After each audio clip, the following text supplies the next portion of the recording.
Get past president, Sorry. those are the officers, and the directors would be John Britton, Marissa Canny, Maria DeMayo, welcome Maria, Dan Dewey, Dave Kern, Dan Philos Jensen, welcome Dan, Dolores Shermer, and George Zoto.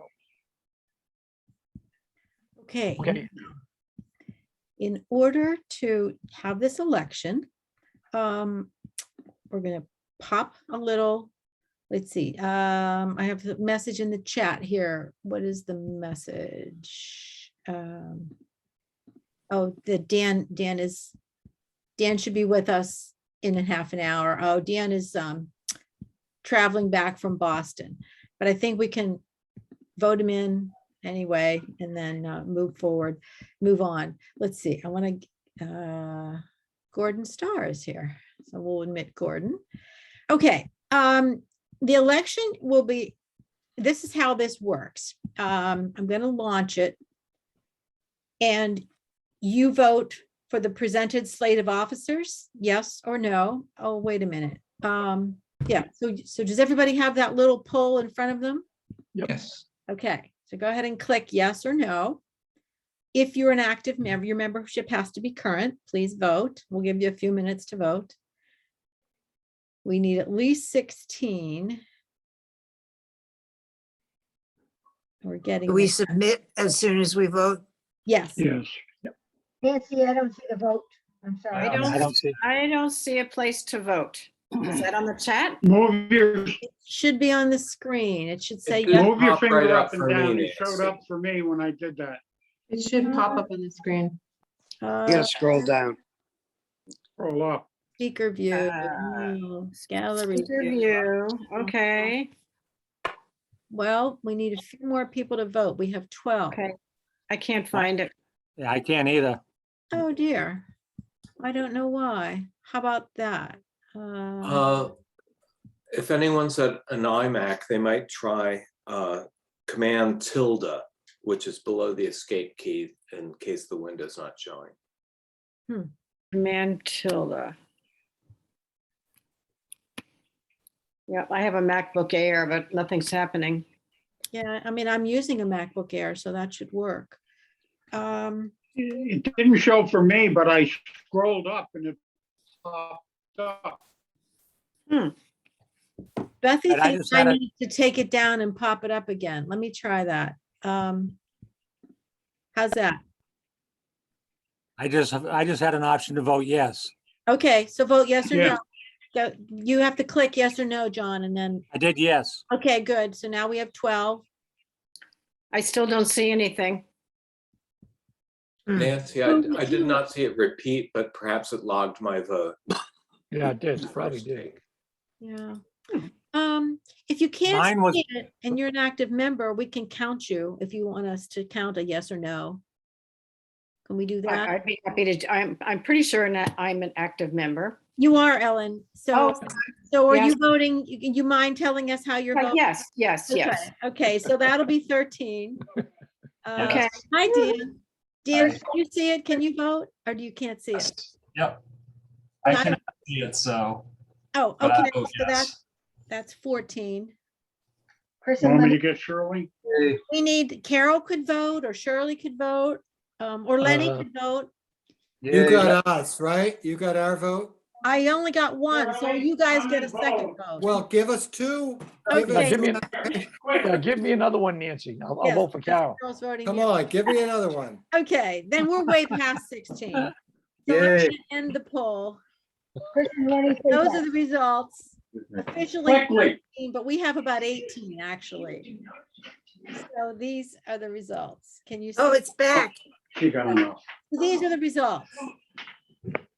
So we had 13 plus all the call-in votes, and those were, so we're way above, I think 18.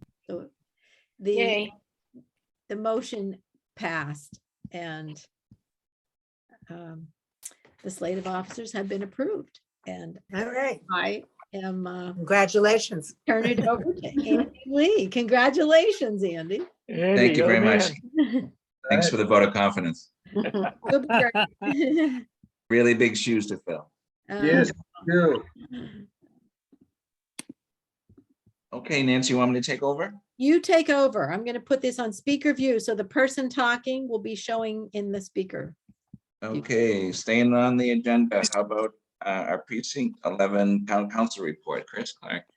Thank you very much, Andy. I'll try to be brief. I sent this via a Word document to Nancy. Do you want that to be shared? As your town councilor, I serve as the liaison to the Shellfish Committee, Land Acquisition and Preservation Committee, Hyannis Main Street Waterfront Historic District, Sandy Neck Board, and Old Kings Highway Historic District Company.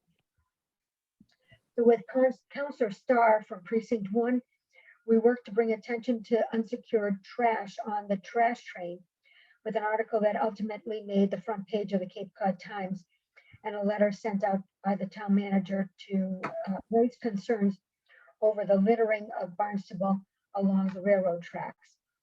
Action was taken, and I've heard that from residents that along the tracks there has been progress.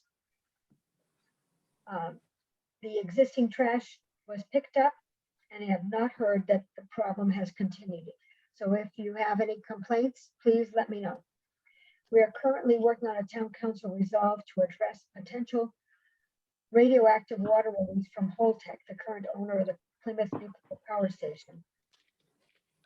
And I have advocated for the funding of the town's capital improvement plan for the rehabilitation of the Sputter Lane ramp in Barnstable and for a new generator for the West Barnstable Community Building that can serve as a possible warming station in our village. We hope that we can advance in the budget discussions this spring. West Barnstable villagers have concerns about sewer and water. There's an upcoming Prudential Committee and Water Commissioner Zoom meeting regarding the Hyannis Water Supplies municipal water well fields needs on town-owned land in West Barnstable on Wednesday, January 19th. That's tomorrow at 4 p.m. So the meeting Zoom meeting ID is printed here. The town is updating the local comprehensive plan and is looking for candidates for appointment to this committee. In addition to including members from each village, the town manager is looking for representatives from the Planning Board, Conservation Commission, Historical Commission, and/or Old Kings Highway or Historic District Commission, the Housing Committee, Board of Health, School Board, Airport Commission, Zoning Board of Appeals, and the Youth Commission. And if you're interested in receiving my newsletter, which is delivered periodically, please contact me via precinct11clark@gmail.com. Thank you very much. Thank you, Chris. And now, do we have representatives from the State Senator Julius Sears' office? Yes, we do. Hi, everybody. My name is Jeffrey and my colleague Michael's here as well. Can everybody hear me okay? Yes. Yeah. All right. Yeah. So most of you might be familiar. I know I've joined your meetings a number of times over the years. I'm an Osterville resident, so I go to the right when we get off the exit. So local person, I know a lot of you know my mom from Barnstable Schools. So I have been with the office of Senator Sear for about 4 years as his district director. I'm now his legislative director, and Michael has joined our office as district director. So going forward, he'll be the face that you'll be seeing on these meetings as opposed to me. So I just wanted to give you a quick update of a couple of things. Nancy gave me some topics that she wanted us to discuss. So, and then I just want to give you a bit of an overview of the legislative calendar as we come up to the end of the second year of our 2-year legislative session. So the first thing I want to talk about is ARPA funding. So I know that most of you are probably familiar with the federal money which flowed to the Commonwealth from the federal government. We got about $5 billion in a chunk that the legislature and the governor had were able to allocate how we spend. There was a lot of other money that came through various other different programs.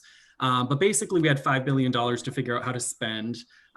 We have done about half of that. There's still about half of it left on the table that we've got to figure out. So that will be coming up sometime this session. But just quickly, I want to highlight some of the things that Senator Sear was able to get. So we got $400,000 for the arts, Oh my gosh, why am I forgetting Julie Wake's organization now? The Arts Foundation of Cape Cod. So they got $400,000, a chunk of money that they're going to be able to start a program to help artists get started and do some work with training there.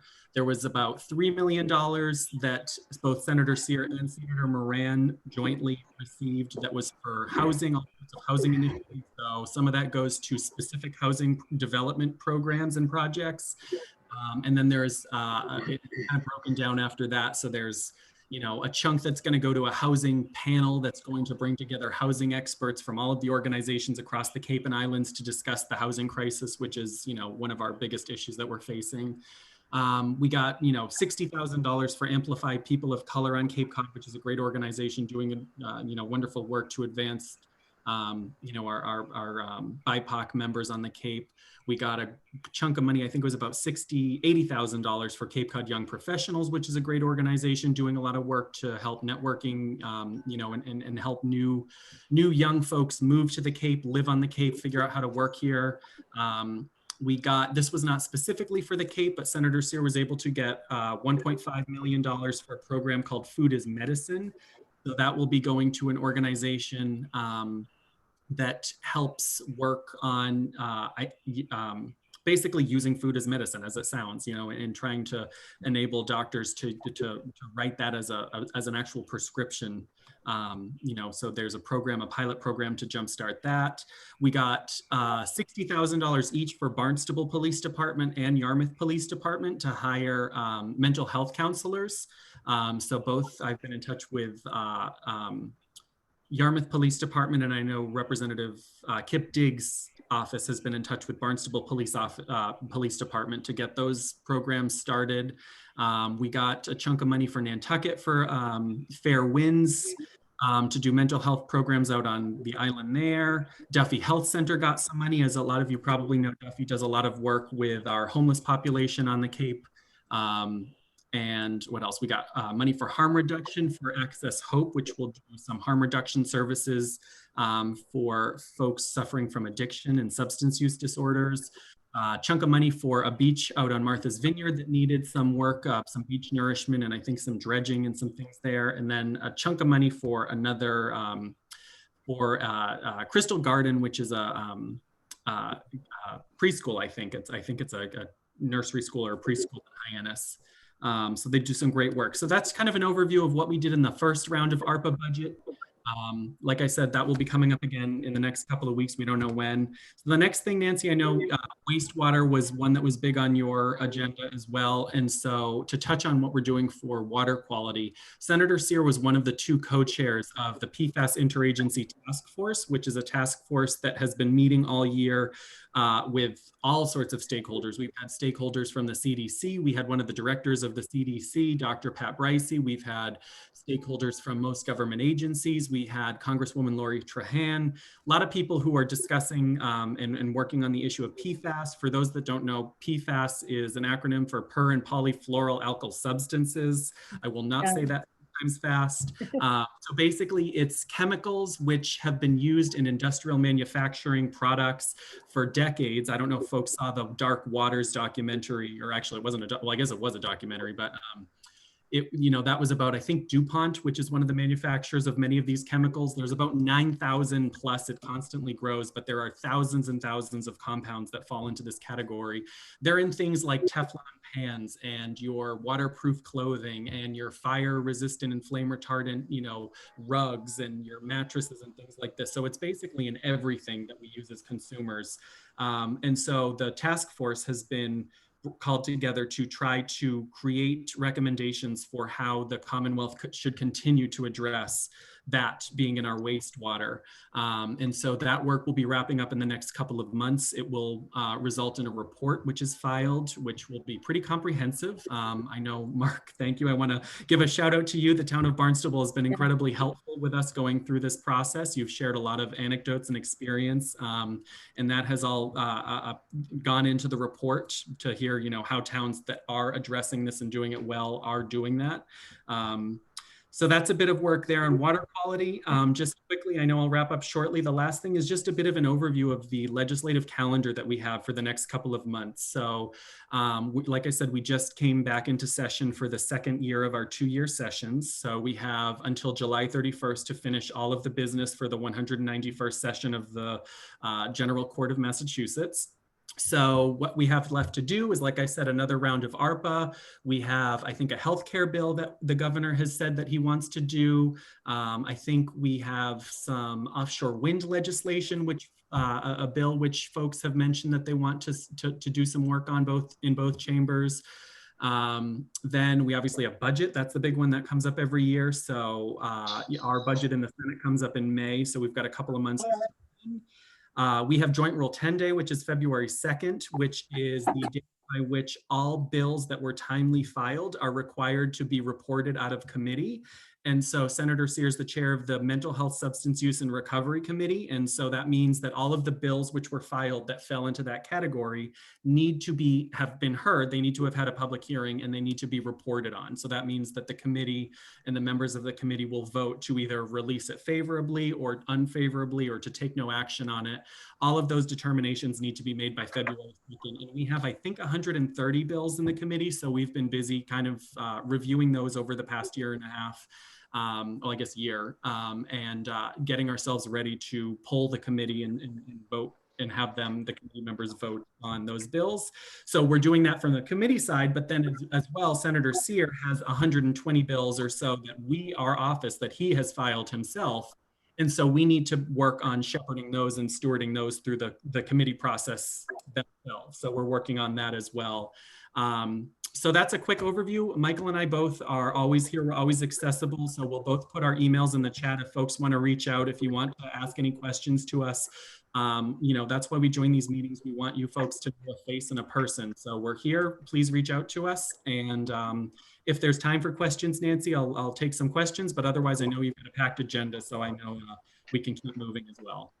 I think Andy, you go. I mean, Andy's in charge now. So thank you. But you know what I do? I'm sorry. But what I do want to say is we would like you to wish Senator Julian Sear, Senator Sear, a happy birthday for us.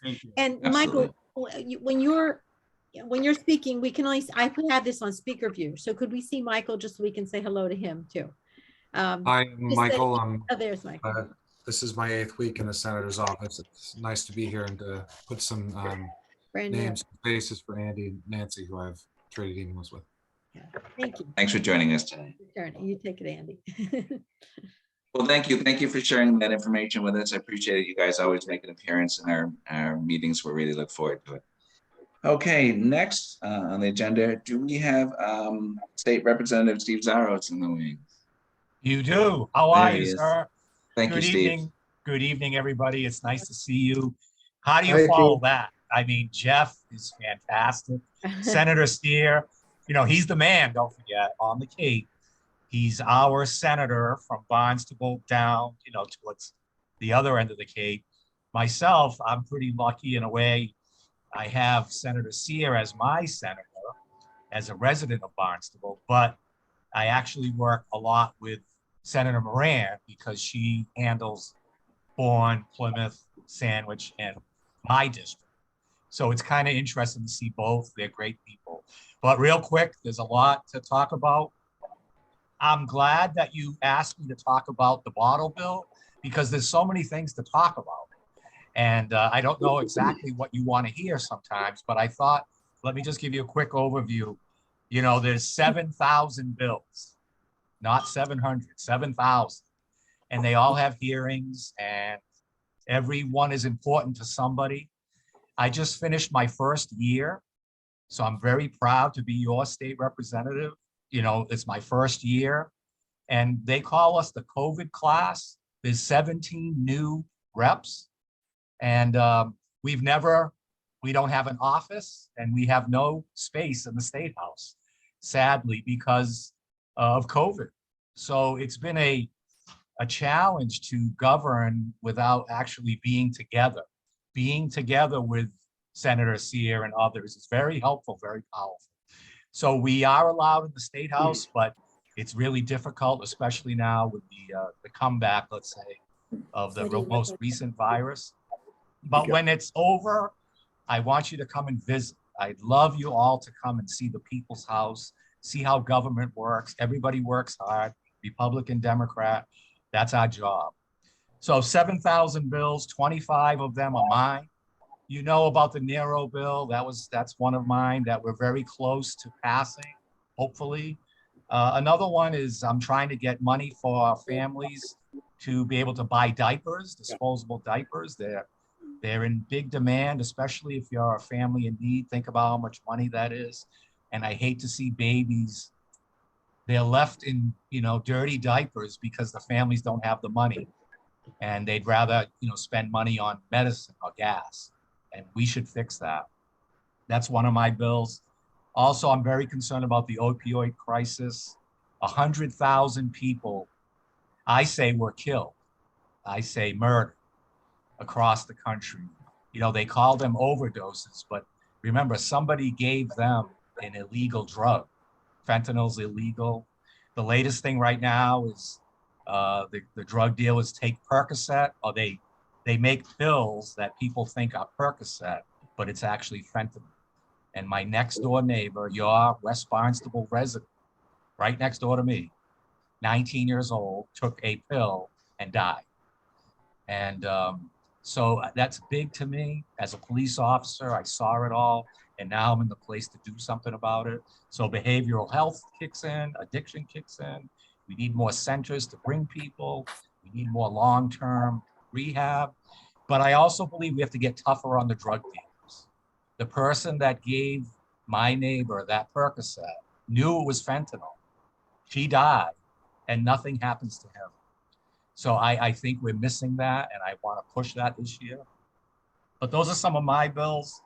The PFAS that was mentioned earlier, remember, that's part of us. The Barnstable Airport, the Barnstable Fire Department, the training academy. Mark Els knows all about it, and for me, Joint Base Cape Cod is a big issue in the 5th Barnstable district. That's a big issue, so we got to keep working on that. And then COVID.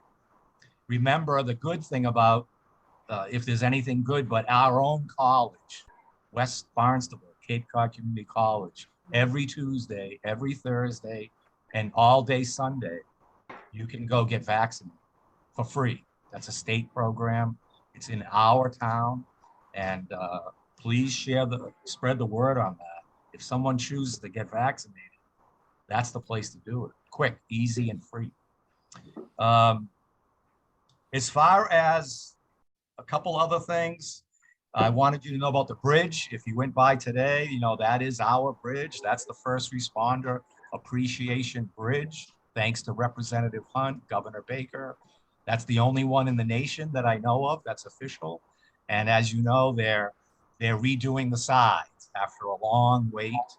I spoke with them today. They're going to do one half at a time, just so you'll know. So the traffic is one lane, one way at a time during the day.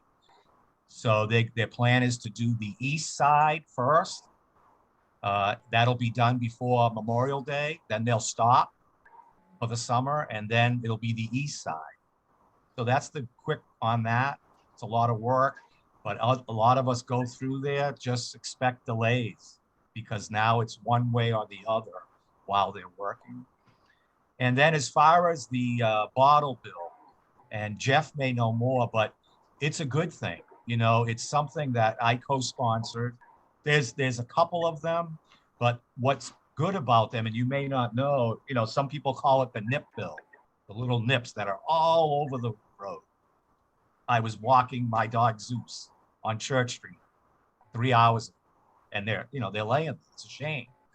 But what the state did and what all these reps did is they combined. So it's called the Better Bottle Bill, where it kind of includes all the different types of ways that we drink something. And right now it's in the Ways and Means. So they had a hearing, and I believe it's in Ways and Means. And that's a way that we as residents can participate. You know, you can email or call, you know, the heads of that committee to keep this going. So remember, 7,000 bills. We're already a year gone, so we don't have much more time. And that's an important one to all of us. You asked about it.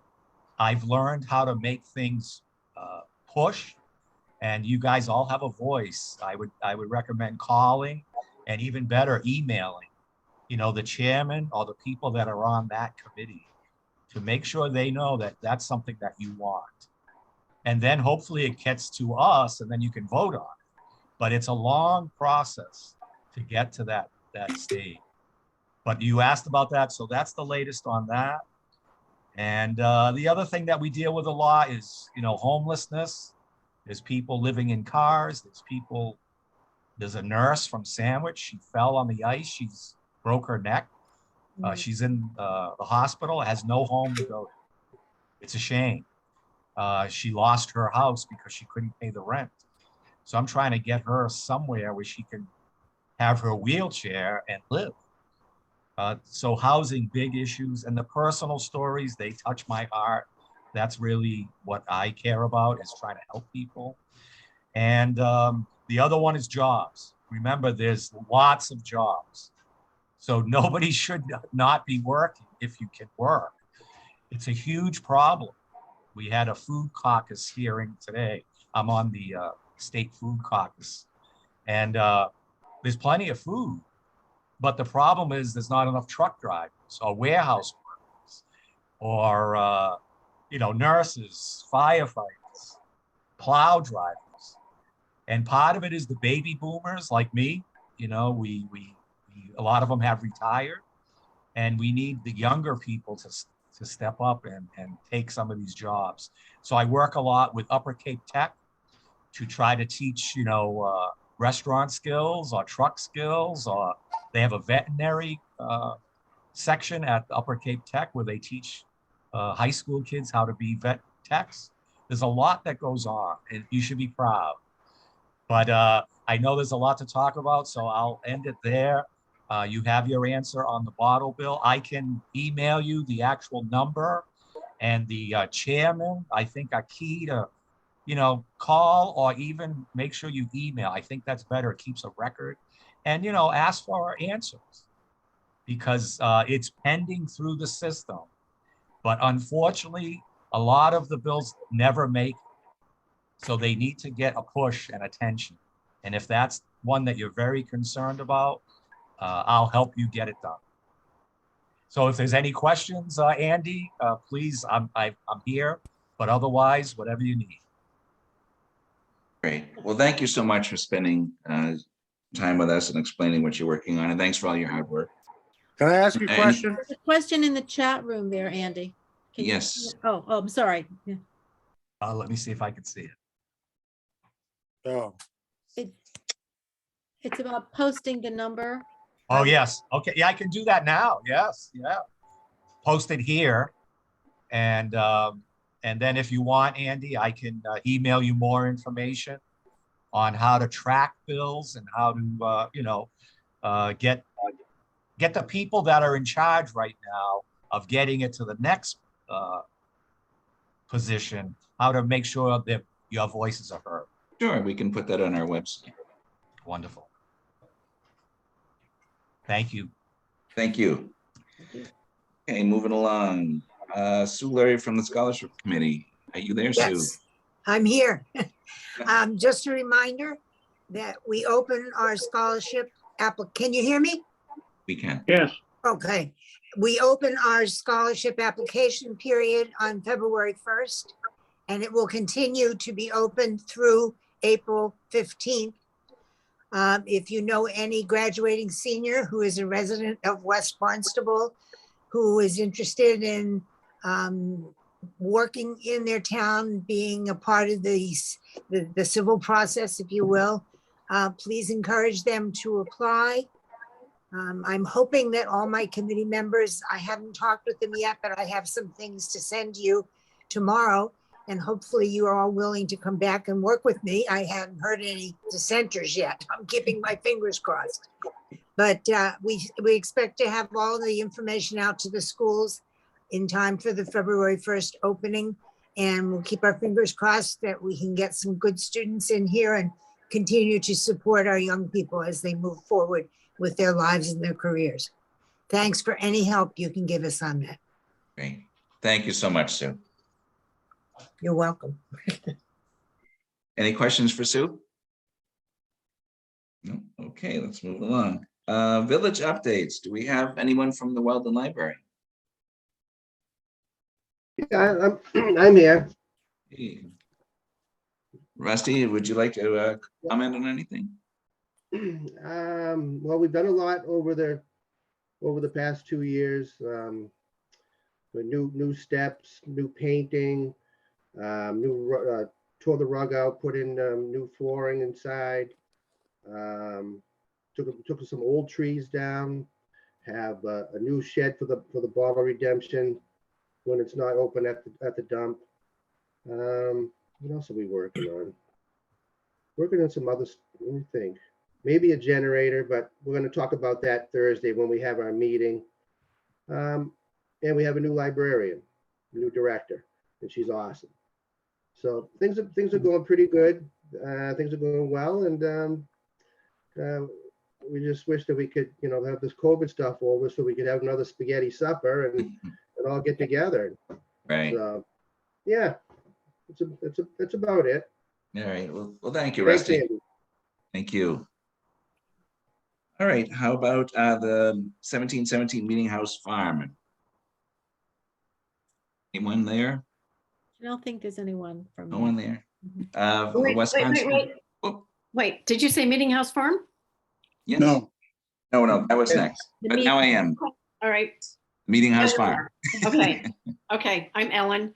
All right, so I'll give you a little bit of an update just in terms of the farm. Our 2022 growing season is approaching, and our seed growers and planting experts are busily ordering seeds and figuring things out and etc. Our plant sale, our annual spring plant sale is on May 21st. So you can put that down somewhere if you're interested. And let's see. In June, we'll be at the recycling at the Redeemables. That will be our month there. So you might say hi to us. And lastly, the Labyrinth, which is my little baby, so to speak. And it's moving along. We are working on grants, and I think we are just about halfway to our $20,000 goal. So that's pretty good. And what else can I say about it? If any of you are members of other organizations like Rotary or Lions or church groups or anything like that, we really want to get the word out. And so,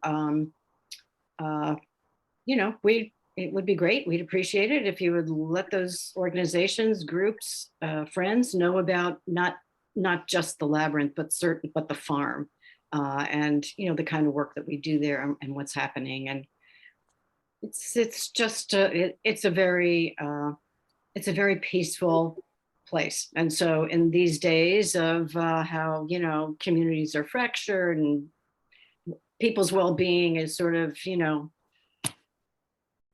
off the skids, I don't know what to call it. The farm is a lovely place, and the Labyrinth will add to that when we build it, and it's planned to be completed, or at least have the walking foundation of it completed, maybe not all the landscaping this year, probably in spring of 2022. So that's it. Thank you. Great. Thank you. If someone wanted to make a donation, how would they go about doing that? You can go to our website and you will find a GoFundMe page there. Alternatively, you could send a check to our PO Box 330 in West Barnstable, and Judy DeRosa, picks up all the mail and takes care of it. Great, thank you. Thank you for sharing tonight. You're welcome. Thank you. Appreciate the time.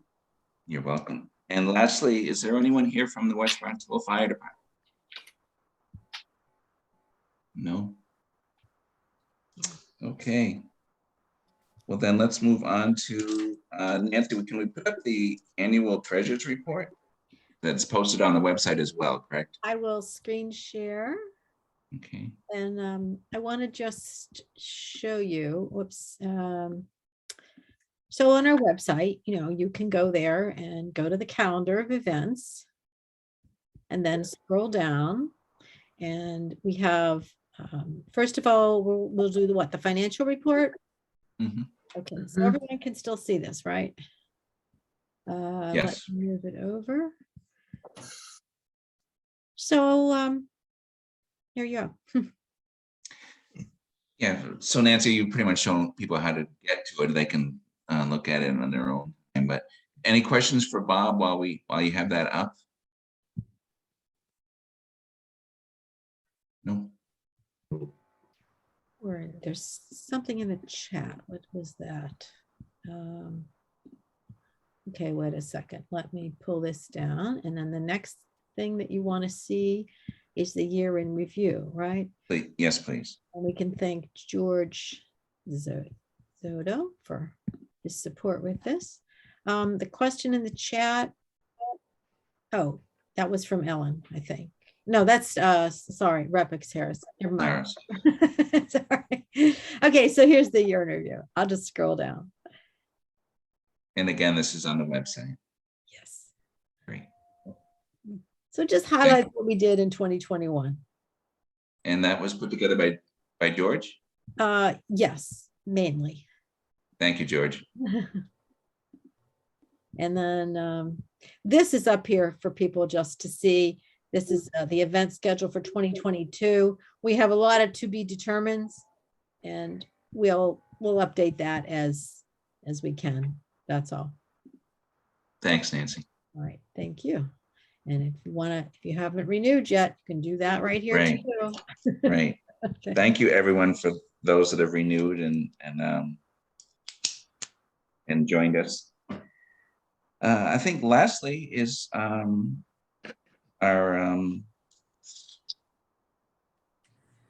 special guest, Mark Els from the town of Barnstable. Town Manager Mark Els, are you there? I am. Thank you for joining us. Well, thank you for inviting me. I was looking forward to meeting in person, but this will work just as well. Thank you. It's always great to get to see you all, and we're very fortunate. Was listening to the past speakers, certainly Senator Sear and Rep. Exaros are always there for us, accessible and ready to assist whenever needed. I have the ability to talk with them regularly, so their efforts are greatly appreciated. And certainly Chris Clark just does an incredible job. She knows the town and our organization so well, and it's a real pleasure working with her on the many efforts that are out there. And she's been extremely supportive of us, certainly in general, and as we continue to move through and manage what's going on with COVID. Still a real challenge for us. I have tried to be consistent and try to avoid conflicting communications relevant to how we are managing this. We're trying to keep our facilities open. We did through most of this situation, and we plan to continue to do that. We try to follow the orders and directives of our governor and then other agencies as they advise. A lot of calls this weekend about the decision of our public schools relevant to youth sports for the next 10 days or through the 24th of January. They've suspended them, and a lot of questions from probably literally hundreds And it's because they assume that we've closed, for example, many of our facilities as a result of a decision of the schools, and that isn't the case. So the point being that trying to keep good, consistent, non-conflicting communications out there. So if you have any questions, just feel comfortable to reach out to me. Really, Andy Clyburn, my assistant, I've assigned him point on this.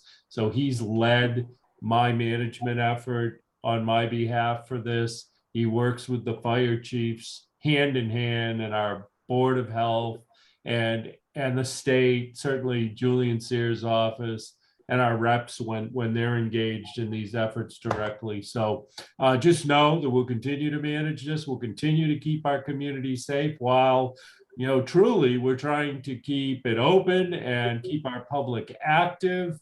We've seen more use of our facilities. Barnstable is blessed, certainly not only with the West Barnstable Conservation Area, but all of the resources that we have. And people are using our resources at record numbers. The number of beach stickers and use of Sandy Neck and rounds on our golf courses. And, I could just go on and on. Building permits. Everything is up and at historical levels. So people are looking to safely go out there and utilize and be active. And Barnstable offers this through shell fishing. We could go on and on, just wonderful resources. And so we will do everything from you as your municipal government to continue to provide that in a safe manner moving forward. Now, we're moving into budget season. So I encourage you all to follow that. You're not going to see a lot of that before town council until April through June. Right now, there is a discussion going on with at our school committee meetings, and they'll be discussing this January, February, March, and then ultimately submit an approved budget in March through me to the council, which will go forward as capital improvements in April, and then operating in Someone needs June. mute. And as an operating budget in June. You can find all of it on our website, including the schedule for when all of this occurs. Barnstable has, we're almost to $250 million annual budget, total annual budget, operating budget. We are doing probably $50 million a year in capital. We're one of the largest communities in the state, obviously physically large, as well as, the complexity of our infrastructure. Our roadway system is right behind Boston, Springfield, and Worcester. So people don't think about that, but truly, Barnstable isn't like any other community on the Cape or in the region.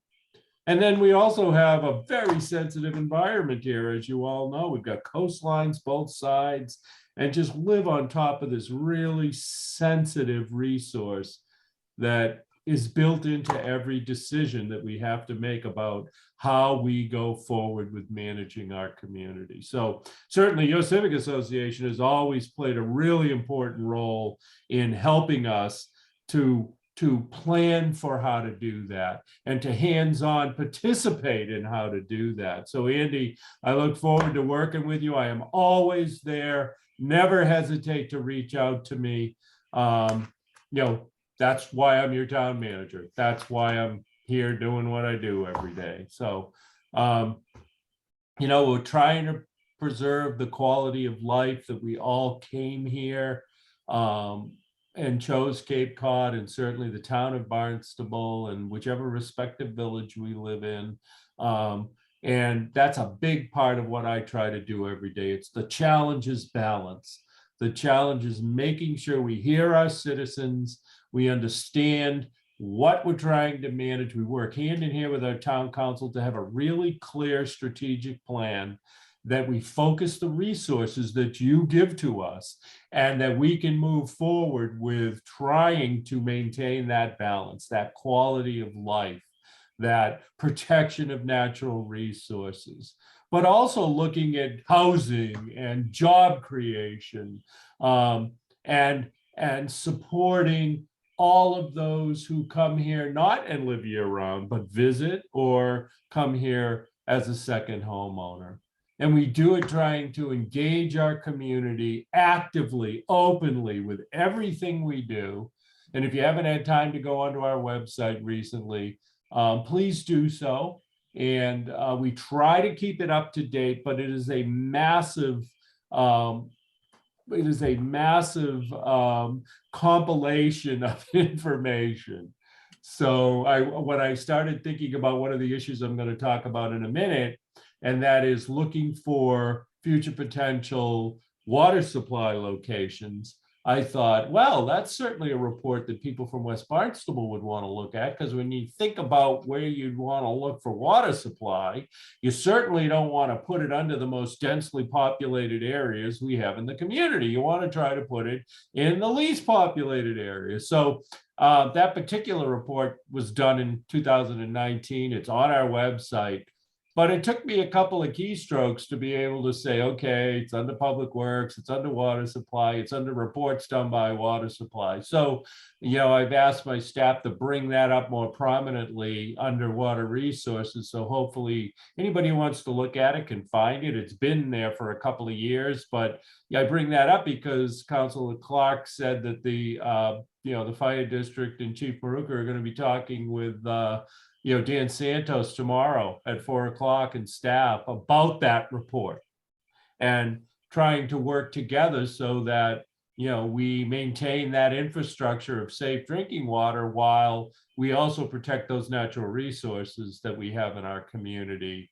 And so that's an important issue for the community, but certainly for West Barnstable, because some of those sites, they're strewn really throughout the community, all the way from Hyannis, all the way west into West Barnstable. But you ought to take a look at that, and you should ask questions. You should be familiar with it. Because, another issue was brought up earlier on PFAS, which is, it's one of hundreds, if not thousands at this point, of various chemicals, some of them in that category, some of them in others. They're called emerging contaminants. They're everywhere. And, the media picks up on, a fire training academy or an airport or a base as being a point source. We really don't have industry down here that produce this.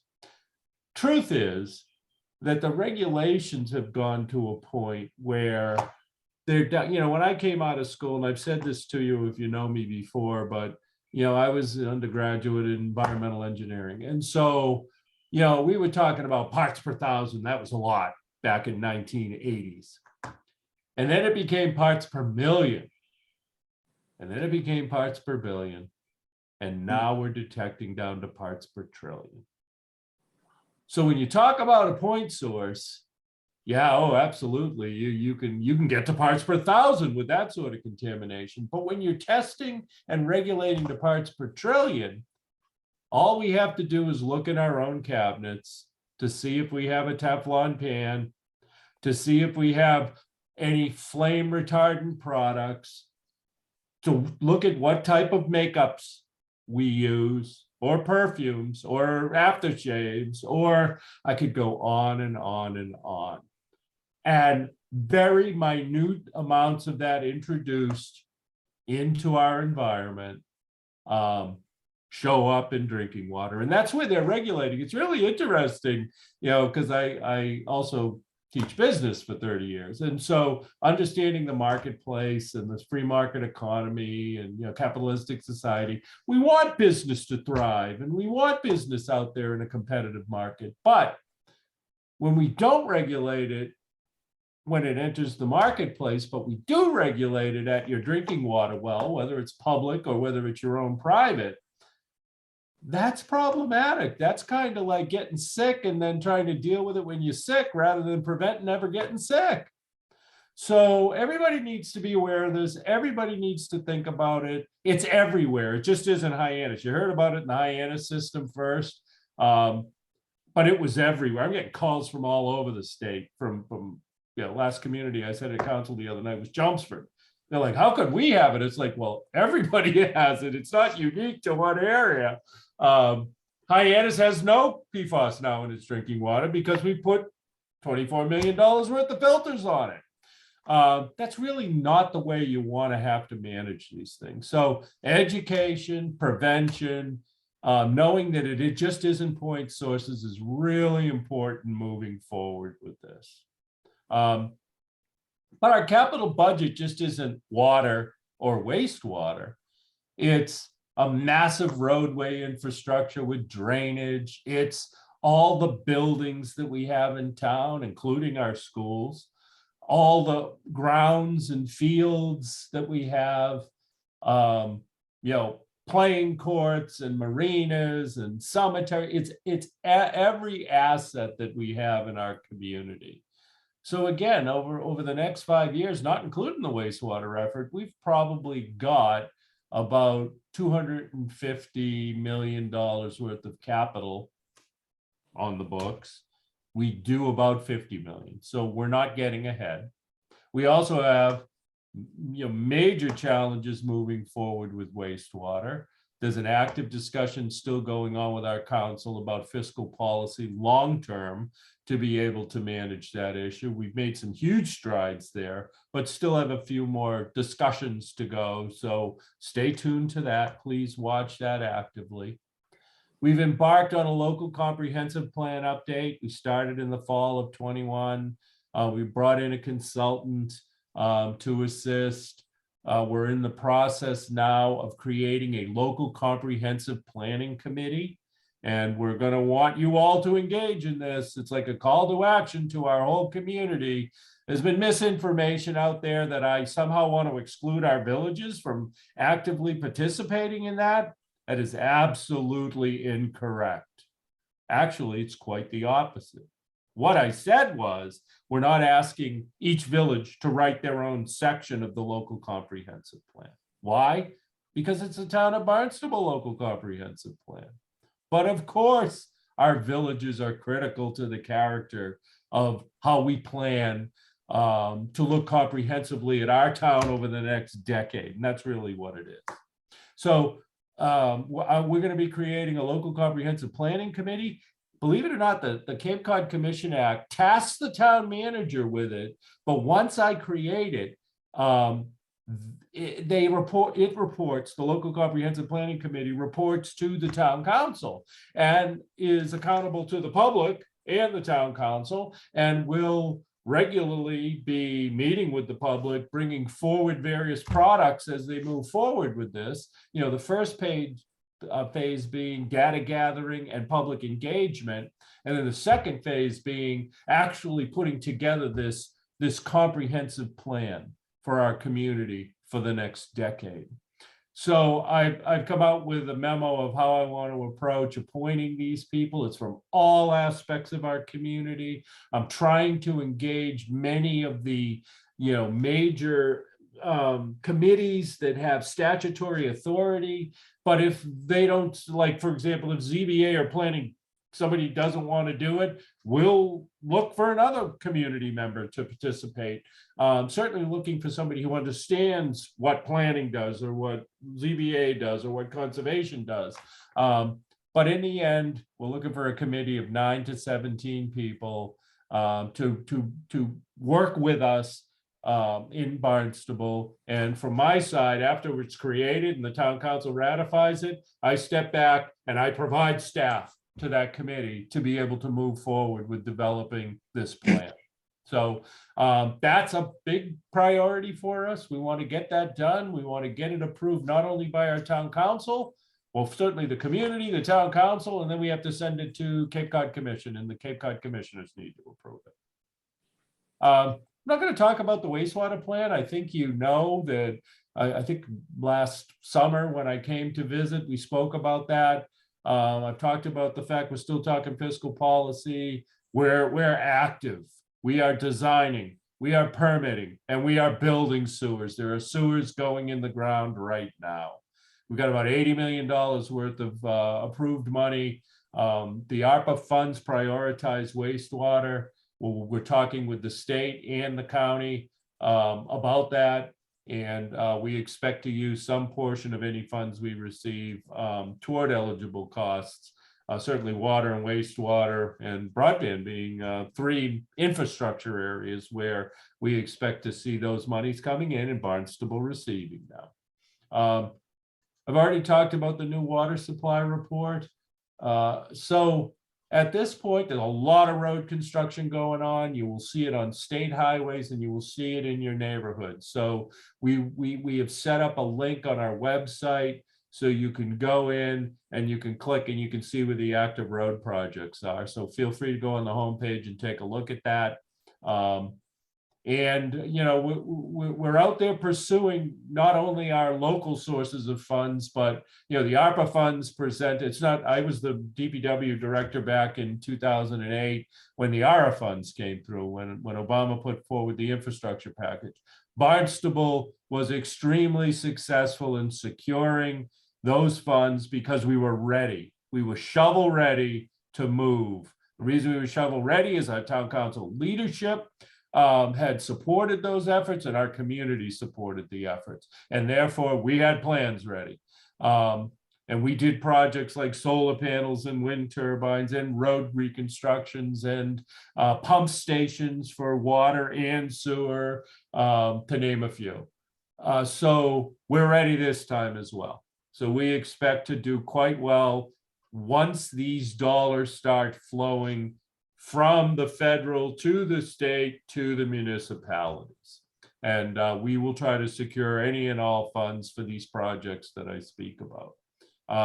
I'll have to get you an update on the generator for the West Barnstable building. I know we were looking at various funding options there. And so Chris Clark, I will get you an update on that. We are right in the middle of putting forward a capital improvement plan. I know it's been discussed as part of that. I just don't know if it's in the 23 or not. That's all. And any other projects that you have questions on, if I don't have the answer, I'll go look it up and I'll get it back. I'll get an answer back to you. And again, I'm always available. I could always come back to you next meeting and give an update, or send Dan Santos, our DPW director, to talk about it, or Elizabeth Jenkins, our planning and development director, to talk about the local comprehensive plan, or anything else you'd like to hear about at future meetings. So that's my update. Thank you for having me. Thank you, Mark. It was really, really informative. Lots of food for thought. Does anyone have any questions for Mark? I do.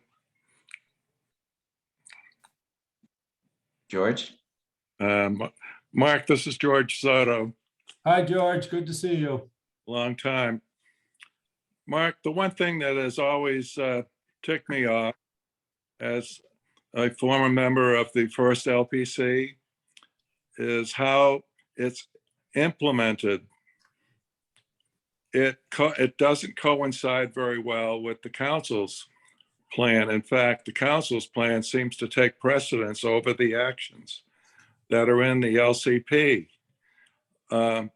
So there needs to be some mechanism that allows the priorities that have been defined for the LPC actions to go forward, not just to sit there as strategies. The second question that I have is you're going through the budget process and you've already heard about the labyrinth. Why not put that into your capital improvement plan also? It'll become part of the recreational facilities for the plan for the town. And thirdly, groundwater intrusion for the well, saltwater intrusion is a possibility with climate change, don't you think? For that well in West Barnstable? Well, I don't know. I would have to look at where it is in relationship to, I mean, certainly changing sea levels are of concern between, Right. certainly in the coming century. And a lot of the modeling that's been done is saying that we're going to see coastal impact. Right. how far those salt waters intrude. You know, I don't want to speculate that because right now, what do you have? You have a potential future public water supply that you had identified so that you could make sure that the upgradient, you know, the upgradient uses of that land wasn't something that would impact future potential to site a drinking water well there.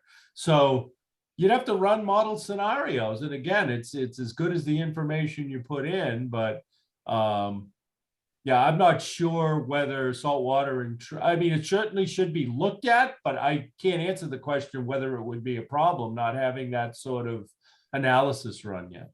Yeah, we've heard that there is some of that already on 6A, some of those homes. Oh, no surprise there. I mean, certainly north of 6A, we've seen it relevant to other issues where, you know, we certainly have seen saltwater impact much further in than you would have thought you know, those impacts would have occurred. So certainly something to keep an eye on. Thank As you. far as your first statement, I've actually had those conversations with town council leadership, both past and present, as we moved into an update of this local comprehensive plan. The town council does its strategic planning on a 2-year increment, you know, really looking at helping me as your town manager plan for how to allocate resources based on the priorities they set in that strategic plan.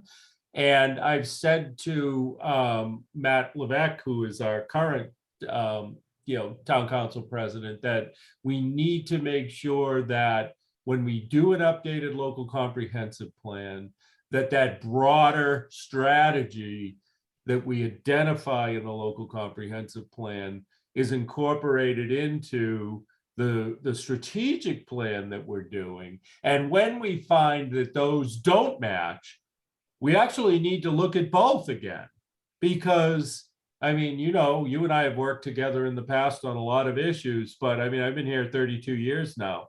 And, you know, in the last 4 years, many issues have changed dramatically. So, you know, a 10-year local comprehensive plan, though well-intended a decade ago, last one was in 2010, so 12 years ago, may not be reflective of those same priorities that we have. And so I think that we need to always be willing to adapt our longer-term plans so that they reflect what our priorities are as a community. And then specifically our strategic plan of our council needs to recognize those.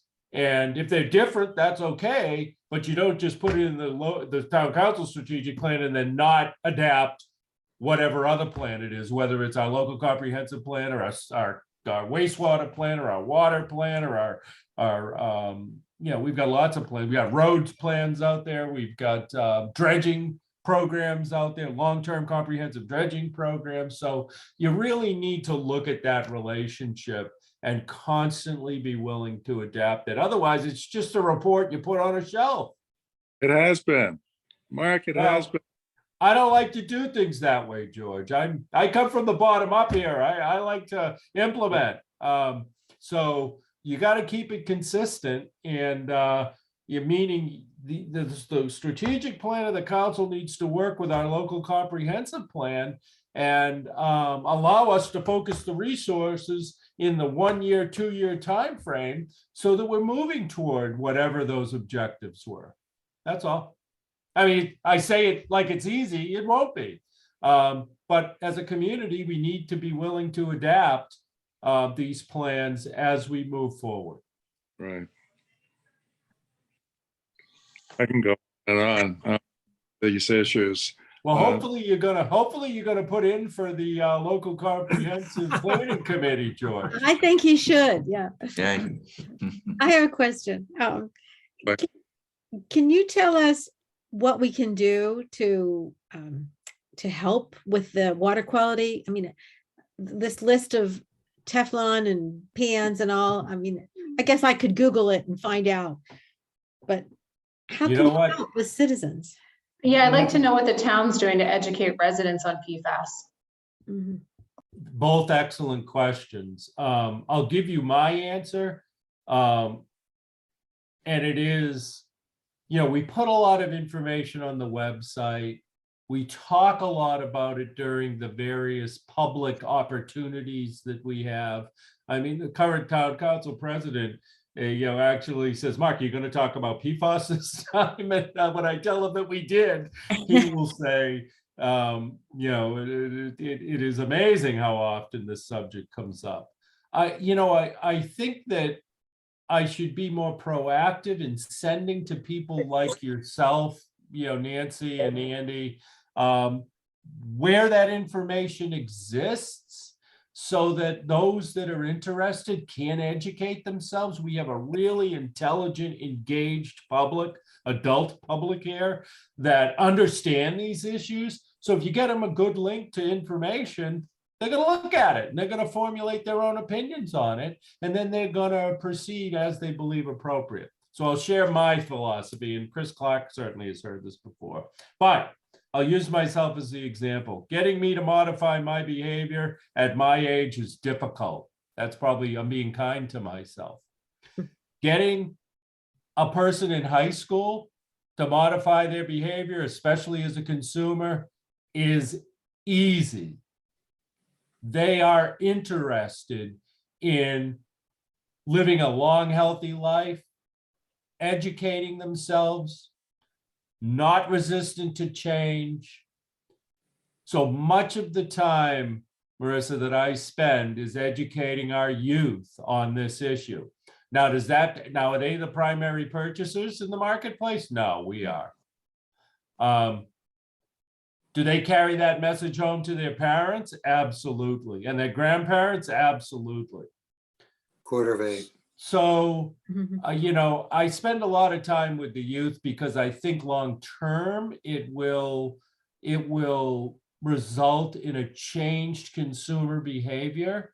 But I don't think we do enough to kind of aggressively or actively send out information to people like yourselves who have larger groups that they could share it with. So I think that's another way to do it. But this stuff's easy. With the internet, all you got to do is go on and Google it, and it all comes up right in front of you. Certainly, if you talk to Jeffrey or others, our state government, Steve could probably hook you up with various state websites. Go on to mass.gov and put in PFAS, sources of PFAS. And, it'll talk about point source and non-point source. Look at non-point source, because that's where us as individuals have the greatest impact. We also need to educate that wastewater treatment plants across the nation don't remove this stuff at all. So to think that putting it into our treatment plants going to cure this, it doesn't. And there aren't a lot of proven technologies yet to remove this stuff. That's why it's called a forever chemical. We produce this stuff every day. Think about the wrapper around a Burger King hamburger. Any shiny, plasticky looking containers, they all could, everything contains this. And, as consumers, we buy it every day and don't think about it and really don't worry about the levels to which we've been exposed to it. But when it's in the drinking water at 0.2 parts per trillion, we're outraged that our community would allow this to happen. It's a real challenge. We need our adults to become educated on this. I think the solution still is modification of consumer behavior. And I'm putting my trust in our future and our youth there. But any suggestions you have, I would be more than happy to share. We have a tremendous amount of information on this. So. But at first it's discouraging. You're going to see EPA's got like 1,200 chemicals listed, and only PFAS gets the focus at this point. They're talking about this Generation X, which was the replacement for the PFAS that was in fire foam. Now that's worse than the PFAS. So it's a huge challenge that we use these synthetic chemicals in our environment. And Well, I know Marie Ewing. don't really think about it until it gets in your drinking water. And then people will say to me, should I buy bottled water? I don't know. They don't regulate, people buy bottled water. They don't regulate it. They don't test for any of this stuff in a bottled water. Yeah. So when you ask me that, it could be extremely safe, but it might not be safe at all. So I have no idea. Yeah, No right. idea. Why are you going on so much? Okay, next. John. Um, Okay, well, thank you, Mark. Very informative. Gordon has Uh, a question. I think Counselor Starr has a question. Still muted. Oh, good evening. Thank you, Mr. Els. George had one other question about the maze at the farm. But I think the problem with that is that it's not on town land. It's not something we can fund. It is on town land. Town land. It is on town land. Mm-hmm. Okay. So town fund it. Okay. My other comment would be, I was at a Hyannis Water Board meeting today with the consultants who were doing the study for a source of water in town, and they were made aware of the saltwater intrusion, and they're definitely going to look into that. So it's on the radar. So thank you again. Next. Somebody had a question about Sandy Neck and why it closes at 4. JJ had a question about why it closes at 4 o'clock. Is that because of staff? Not enough staff? I think it's recommended by the Sandy Neck Board, but I'd suggest having Nina come to a future meeting if it's a topic of great interest. Otherwise, I'll just get the answer from Nina and we'll send it to Andy so you can share it to all of you.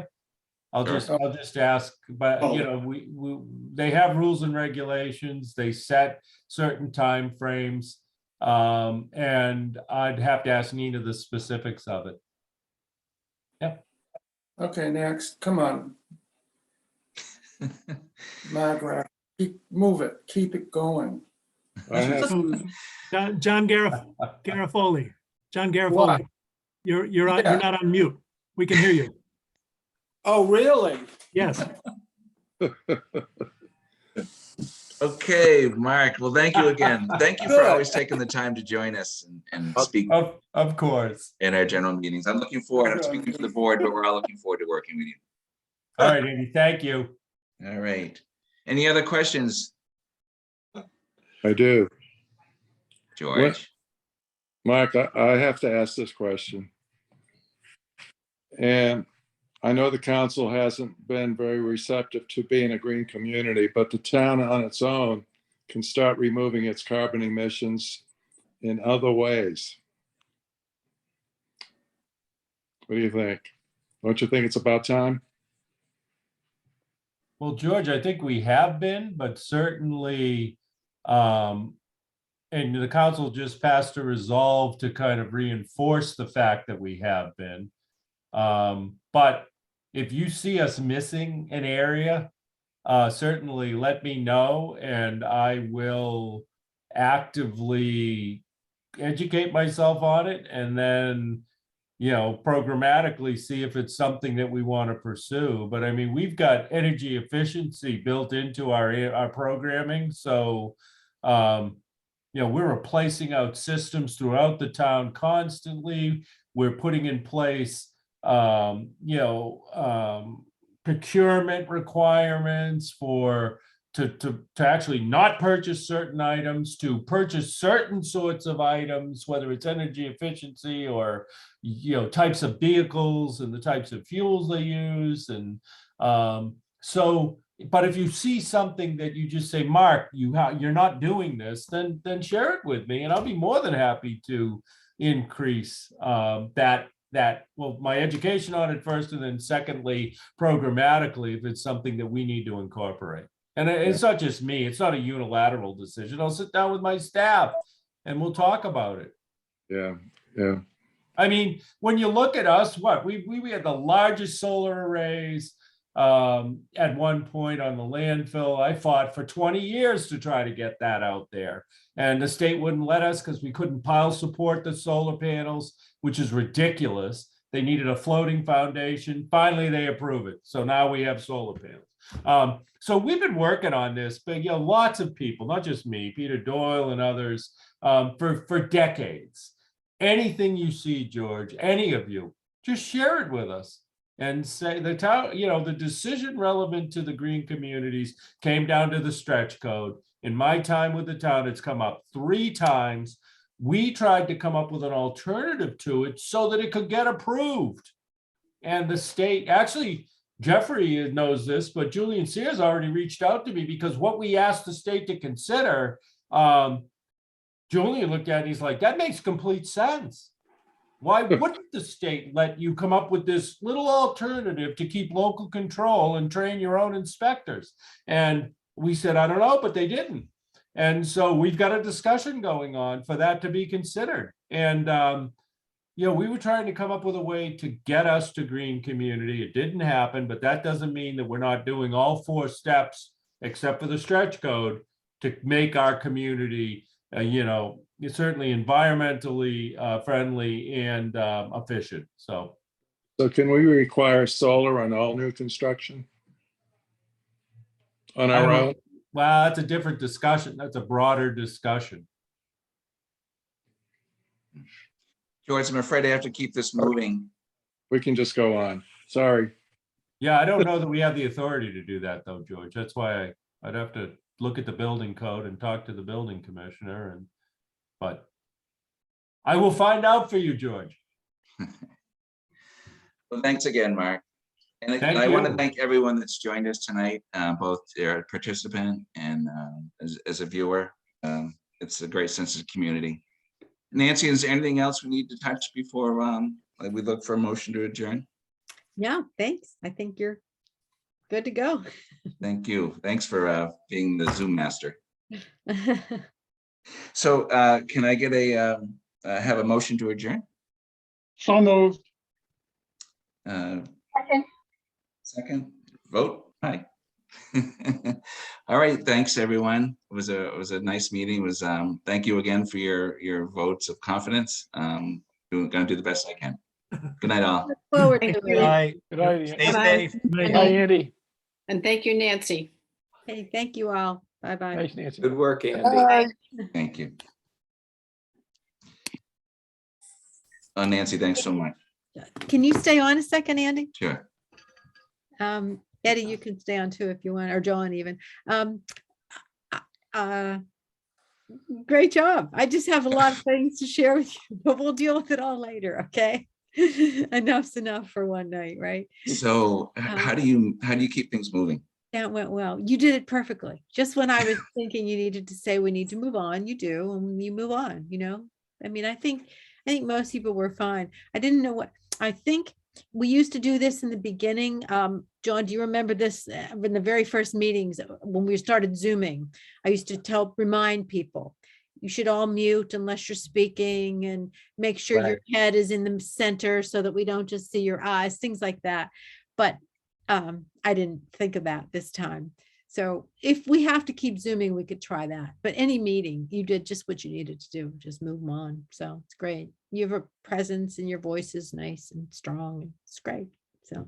Well, thank you, Nancy. I appreciate it. You things going on the technical side. What do you think? Can we do another Zoom meeting somebody wants to come in Linda? I don't know who that is. Hi, Linda. Anyway, for our February meeting, we have a board meeting in 2 weeks. Yeah, so I think we should stick to Zoom. Okay, well, you and I will talk. We'll get the agenda and all that. Hi, Billy. Booze. Oh, look, Billy just brought me a glass of wine. Off the record, huh? Thanks, Billy.